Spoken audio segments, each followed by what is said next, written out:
Hey guys, Alas here, and welcome to another review that I'm doing.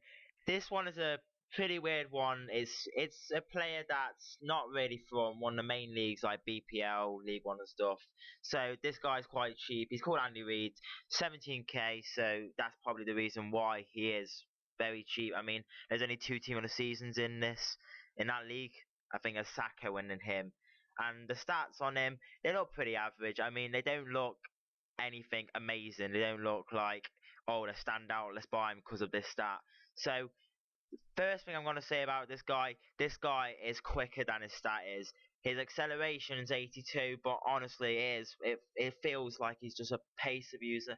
I mean, when he goes on runs, he does slow down because I mean his sprint speed's not the best, but acceleration is good.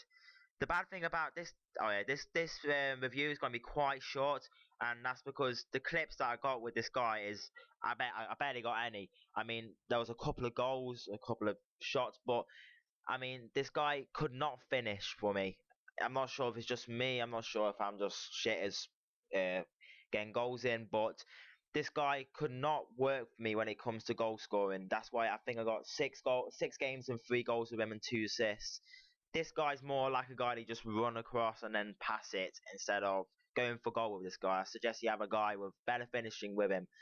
And also, this guy, yeah, that's my second point about saying that don't use him on a lone striker because he won't be good.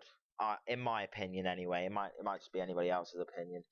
Anyway, next up he's all his other stats, so heading, dribbling, passing, all average. I mean, they're usual for a silver striker. I mean, they're a tiny bit better than what you'll see around that, but I mean, it's just similar what you find. Another point about this guy, he's very good with strength. I mean, I henched a couple of people with this guy. I suppose that you most of the people you can't do it with, like you can't hench some of the people out, but this guy was all right for me, and that was the end of the clip. So I only had 2 minutes 20, 30 or whatever like that. So I rate him a 7 out of 10. I mean, he's a bad league, terrible long shots. People got to say he doesn't really score much, and he's nothing really special. But I mean, all his other things like acceleration, finishing, and stuff are good. So if you want me to review any more players, please put in the comments below. I hope you enjoyed, and like, subscribe, and peace!